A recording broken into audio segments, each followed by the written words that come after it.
everyone, I'm Apeksha Singh, your biology educator, and I welcome everyone in this wonderful series जिसका नाम है rapid revision, जिसमें हम बहुत ही कम टाइम के अंदर अंदर एक चैप्टर का रिवीजन करवा देते हैं। और आज जिस चैप्टर की बारी है उसका नाम है बायोडाइवर्सिटी एंड कंजर्वेशन। तो सबसे पहले हम लोग मतलब समझते हैं कि बायोडाइवर्सिटी क्या होता है। अगर मैं इसकी बात करूं तो बायो का मतलब होता है लिविंग, है ना, और डाइवर्सिटी मतलब डिफरेंट भिन्न भिन्न प्रकार के जो लिविंग ऑर्गेनिजम्स, आप या फिर ये भी बोल सकते हो कि जो डिफरेंट स्पीशीज इस धरती पर है उसको हम क्या नाम देते हैं, बायोडाइवर्सिटी नाम देते हैं। ठीक है, तो variety and variability of life on earth, देख रहे हो भिन्न भिन्न प्रकार की स्पीशीज आपके धरती पे प्रेजेंट है, जिसको हम एक टर्म देते हैं और उसका नाम है बायोडाइवर्सिटी, जिसके अंदर आपके प्लांट्स भी आ जाएंगे, एनिमल्स भी आ जाएंगे, माइक्रो ऑर्गेनिजम्स भी आ जाते हैं। ठीक है, अब यहाँ पर हम लोग लेवल्स ऑफ बायोडाइवर्सिटी अगर हम बात करें तो पहला आता है जेनेटिक डाइवर्सिटी। जेनेटिक डाइवर्सिटी का क्या मतलब होता है कि विद इन द स्पीशीज आप देखोगे कि बहुत ज्यादा डाइवर्सिटी आपको देखने को मिलती है। जैसे कि एग्जांपल हो गया कि आपने देखा होगा राइस के कितने वैरायटीज है इंडिया में, अगर आप देखोगे तो राइस के बहुत सारे वैरायटीज है। या फिर एक और एग्जांपल लेते हैं मैंगो का, है ना, मैंगो के ही कितनी ज्यादा वैरायटीज है इंडिया में। ठीक है, तो विद इन द स्पीशीज अगर आपको वेरिएशंस देखने को मिल रहे हैं तो वो किसके अंदर आ जाएगा, आपके जेनेटिक डाइवर्सिटी के अंदर आ जाता है। दूसरा है स्पीशीज डाइवर्सिटी, मतलब कि किसी भी स्पीशीज की वैरायटी एक रीजन में, फॉर एग्जांपल ये एक रीजन है, यहां पर आपको डिफरेंट वैरायटी ऑफ स्पीशीज देखने को मिल रही है ना, वो किसके अंदर आ जाएगा, आपके स्पीशीज डाइवर्सिटी के अंदर आ जाएगा। जैसे कि एग्जांपल दिया हुआ है वेस्टर्न घाट्स, तो वेस्टर्न घाट जैसे कि अगर आपने माना कि ये वेस्टर्न घाट्स है, अब वेस्टर्न घाट्स में कितनी वैरायटी की स्पीशीज जो है आपको देखने को मिल रही है। ठीक है, आप देखोगे वेस्टर्न घाट्स में बहुत डिफरेंट वैरायटी की स्पीशीज मिलेंगी। ठीक है, तो वो किसके अंदर आ गया, कि स्पीशीज डाइवर्सिटी के अंदर आ गया। तीसरा हो जाता है इकोलॉजिकल डाइवर्सिटी। आपने देखा होगा कि इकोसिस्टम ही बहुत ज्यादा डाइवर्सिफाइड है ना, उसकी बहुत सारी डाइवर्सिटी है, जैसे कि फॉरेस्ट हो गया, है ना, और फिर उसके बाद ग्रासलैंड्स हो गए, है ना, वेटलैंड्स हो गए, फिर और सारी जगहें हो गई, ड्राई लैंड्स हो गए, ये सारे किसके अंदर आ जाएंगे, इकोलॉजिकल डाइवर्सिटी, मतलब इकोसिस्टम की डाइवर्सिटी ऑफ इकोसिस्टम। ठीक है, तो ये हो गए लेवल्स ऑफ बायोडाइवर्सिटी, जिसमें पहला आ जाएगा जेनेटिक डाइवर्सिटी, दूसरा आ जाएगा आपका स्पीशीज डाइवर्सिटी और तीसरा आ जाएगा आपका इकोलॉजिकल डाइवर्सिटी। ठीक है, आगे बढ़ते हैं और आगे हम लोग समझते हैं बायोडाइवर्सिटी का पैटर्न। तो सबसे पहले इसमें आता है लैटिट्यूडनल ग्रेडियंट। लैटिट्यूडनल ग्रेडियंट का क्या मतलब होता है, अगर ये अर्थ है आपकी, ठीक है, और हमें पता है ये आपके पोल्स है ना, ये आपका इक्वेटर है, तो जैसे जैसे आप यहाँ पोल से इक्वेटर की तरफ आओगे तो यहाँ पर आप देखोगे कि स्पीशीज की जो डाइवर्सिटी है वो ज्यादा होती है। ठीक है, स्पीशीज की जो डाइवर्सिटी है वो इक्वेटर पे ज्यादा होती है एज कंपेयर टू पोल्स। यहाँ पर आपको लेस स्पीशीज डाइवर्सिटी देखने को मिलेगी। आई बात समझ में? तो ये लिखा हुआ है स्पीशीज डाइवर्सिटी जो है वो इंक्रीज होती है फ्रॉम पोल्स टू इक्वेटर। जैसे जैसे आप पोल से इक्वेटर की तरफ जाते हो स्पीशीज डाइवर्सिटी इंक्रीज होती रहती है। ठीक है, जो ट्रॉपिक्स होते हैं, जो ट्रॉपिक्स है उनमें ज्यादा डाइवर्सिटी आपको देखने को मिलती है। इसके बहुत सारे रीजंस है ना, क्योंकि यहाँ पर बहुत ज्यादा डिस्टर्बेंस होती है ना, यहाँ पर एक्सट्रीम कंडीशंस होते हैं, बहुत ज्यादा डिस्टर्बेंसेस आपके पोल्स पे होती है, जिसकी वजह से जो डाइवर्सिटी है वो आपको इतनी ज्यादा देखने को नहीं मिलेगी। यहाँ पर एज कंपेयर टू पोल्स इतना ज्यादा डिस्टर्बेंस नहीं है इक्वेटर के पास, तो इसी वजह से यहाँ पर ज्यादा आपको रिच डाइवर्सिटी देखने को मिलती है स्पीशीज की। आई बात समझ में?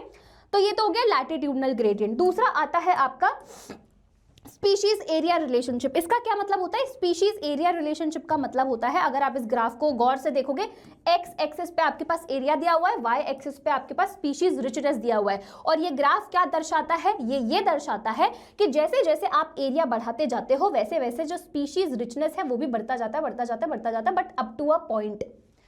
मैंने क्या बोला कि जैसे जैसे आप एरिया बढ़ाते जाओगे वैसे वैसे स्पीशीज रिचनेस जो है वो बढ़ता जाता है, but up to a point. एक पॉइंट के बाद आप चाहे कितना भी एरिया बढ़ा लो, स्पीशीज रिचनेस जो है वो नहीं इंक्रीज होगी। इसी वजह से आपको ये यहाँ पर इस तरीके से दिखाई दे रहा है ना, एकदम ऐसा लग रहा है रुक गया है, स्ट्रेट लाइन आ रही है। ठीक है, तो अगर बढ़ती जाती तो यहाँ पर इस तरीके से आगे की तरफ जाता, लीनियर आपको ग्राफ दिखता, बट यहाँ पर लीनियर नहीं है, यहाँ पर ये एक पॉइंट पर रुक के ऐसे स्टेशनरी हो गया है। ठीक है, तो ये है रिलेशनशिप आपके स्पीशीज और एरिया का। आई बात समझ में?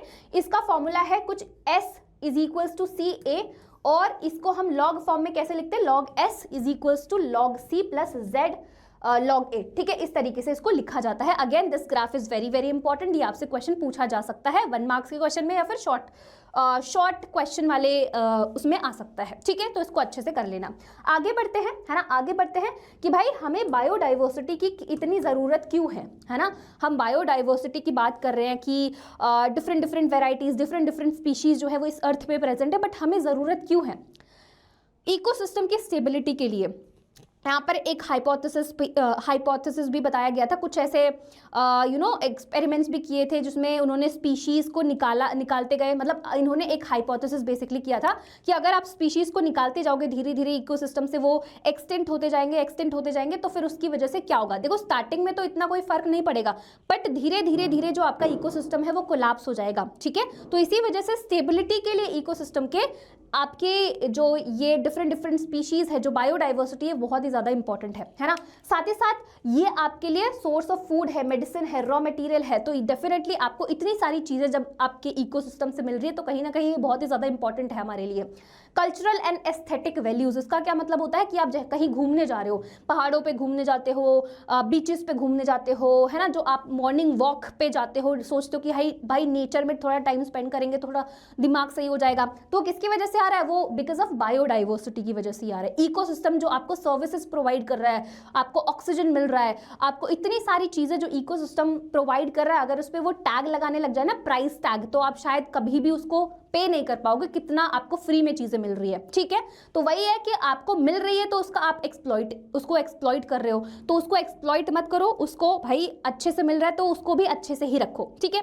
अच्छा, अब ये तो हो गई इंपॉर्टेंस ऑफ बायोडाइवर्सिटी के बारे में। अब यहाँ पर हम बात करने वाले हैं लॉस ऑफ बायोडाइवर्सिटी। तो बायोडाइवर्सिटी का लॉस कैसे हो रहा है, ड्यू टू ह्यूमन एक्टिविटीज। इतनी ज्यादा ह्यूमन एक्टिविटीज हो गई है जिसकी वजह से जो बायोडाइवर्सिटी है उसमें बहुत सारी स्पीशीज जो है वो एक्सटिंक्ट होती जा रही है। अब यहाँ पर हम लोग बात करने वाले हैं कॉजेज ऑफ बायोडाइवर्सिटी लॉस का। अगेन ये क्वेश्चन भी आपसे पूछा जा सकता है, तो यहाँ पर आपको ये चारों जो भी रीजंस दिए हुए हैं वो एक्सप्लेन करना होगा। ये आपके यूजुअली लॉन्ग में ही आता है ना, लॉन्ग में भी आ सकता है, शॉर्ट में भी आ सकता है, शॉर्ट में भी 3 नंबर या 2 नंबर वाले में ही आएगा। तो वहां पर आपको ये चारों रीजंस जो है एक्सप्लेन करने पड़ेंगे। तो पहला रीजन है हैबिटेट लॉस एंड फ्रैगमेंटेशन, दूसरा हो जाएगा आपका over exploitation of natural resources, तीसरा हो जाएगा एलियन स्पीशीज इन्वेशन, और चौथा हो जाएगा को एक्सटेंशन। एक एक करके हम लोग एक बार देखते हैं।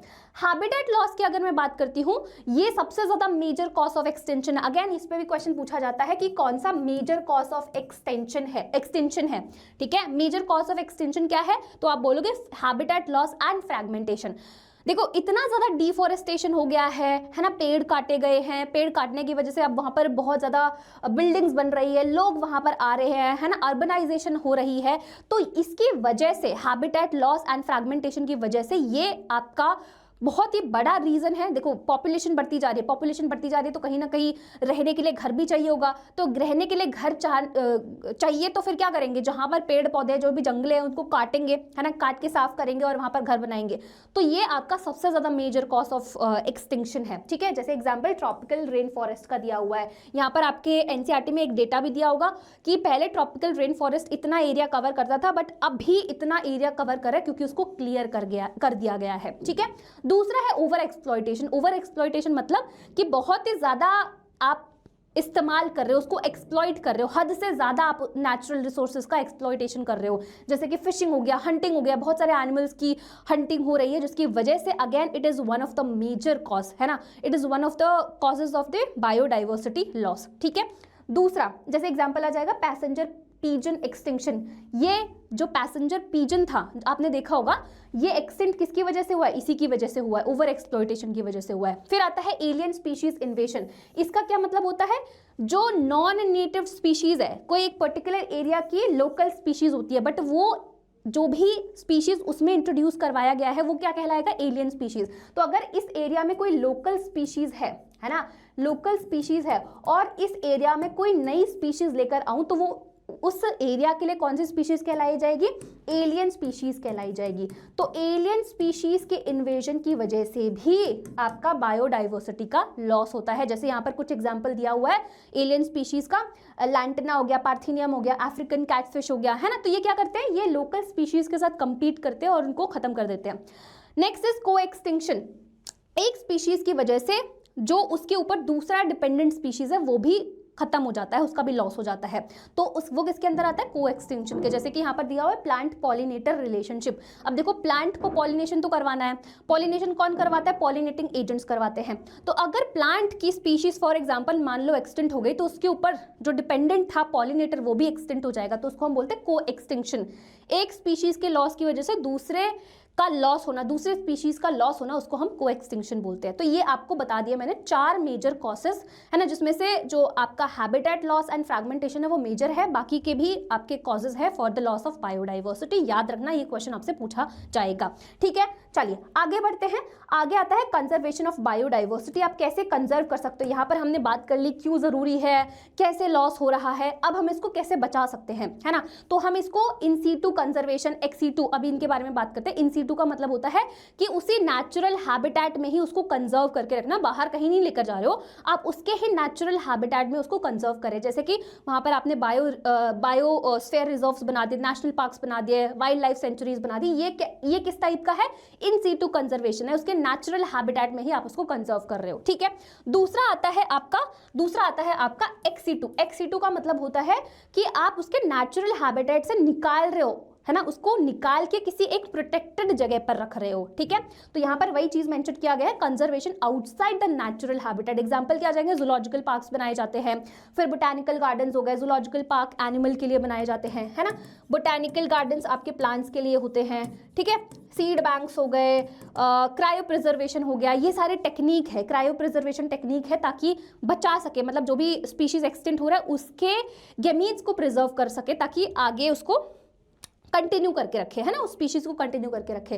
तो आउटसाइड द नेचुरल हैबिटेट अगर आप उसको बचा रहे हो तो वो क्या कहलाता है, एक्स सीटू कंजर्वेशन कहलाता है। ठीक है, बायोडाइवर्सिटी हॉटस्पॉट क्या होते हैं, बायोडाइवर्सिटी हॉटस्पॉट ऐसी जगहें है ना, ऐसी जगह है जहां पर बहुत ही ज्यादा स्पीशीज देखने को मिलती है, हाई स्पीशीज रिचनेस आपको देखने को मिलेगी उसको। और एंडेमिज्म का मतलब होता है कि ऐसी स्पीशीज जो सिर्फ उसी जगह के लिए है ना। जैसे अगर मैं ऑस्ट्रेलिया की बात करती हूँ तो कैंगरूज जो है वो ऑस्ट्रेलिया में ही मिलेंगे। ठीक है, तो ऐसे स्पीशीज जो एक पर्टिकुलर एरिया के लिए ही है उसको हम एंडेमिज्म बोलते हैं। तो कुछ ऐसे रीजन्स जिसमें बहुत ज्यादा आपको हाई स्पीशीज रिचनेस देखने को मिलती है उसको हम बायोडाइवर्सिटी हॉटस्पॉट बोलते हैं। तो इंडिया के पास 4 हॉटस्पॉट है, हिमालयस हो गया, इंडो बर्मा हो गया, वेस्टर्न घाट्स श्रीलंका एंड सनलैंड निकोबार, है ना, ये आपके बायोडाइवर्सिटी हॉटस्पॉट्स है। ठीक है, उसके बाद आ जाता है सेक्रेड ग्रूव्स, है ना। यहाँ पर कुछ लोकल कम्युनिटीज जो है वो फॉरेस्ट को प्रोटेक्ट करके रखती है ना, फॉरेस्ट पैचेस को प्रोटेक्ट करके रखती है, तो वो आपके सेक्रेड ग्रूव्स के अंदर आ जाता है। जैसे कि आपने कांतारा वाला मूवी देखा होगा, तो एक वो जगह को प्रोटेक्ट करके रखते थे, है ना, कहाँ पर मिलते हैं, मेघालय, राजस्थान, वेस्टर्न घाट्स। ठीक है, तो ये आपके सेक्रेड ग्रूव्स के अंदर आ जाएंगे। और इसी के साथ आपका ये प्यारा सा छोटा सा चैप्टर जो है वो समाप्त होता है। आई एम होपिंग आपने बहुत अच्छे से इसको पढ़ा होगा पहले से, और इस वीडियो के साथ आप इसका रिवीजन कर लोगे। अगेन आई एम रिपीटिंग कि अगर आप सोच रहे हो कि इसको पढ़ने के बाद, है ना, मतलब इस वीडियो से पढ़ने के बाद आपको सारी चीज़ें समझ में आ जाएंगे, तो ऐसा बिल्कुल भी नहीं है। इसके लिए आपको पहले वन शॉट पढ़ना पड़ेगा, उसके बाद ही ये वीडियो यूजफुल है, अदरवाइज ये आपके लिए बिल्कुल भी यूजफुल नहीं है। मैं आपको बिल्कुल भी रिकमेंड नहीं करूंगी। अगर वन शॉट देखना है तो डिस्क्रिप्शन में लिंक मिल जाएगा इसके वन शॉट का, पहले वो देखो, उसके बाद यहाँ पर आकर रिविजन करना। ठीक है, तो इसी के साथ आपका ये चैप्टर भी समाप्त होता है। मिलेंगे नेक्स्ट टाइम, है ना, तब तक के लिए bye, tata, take care and पढ़ाई करते रहो।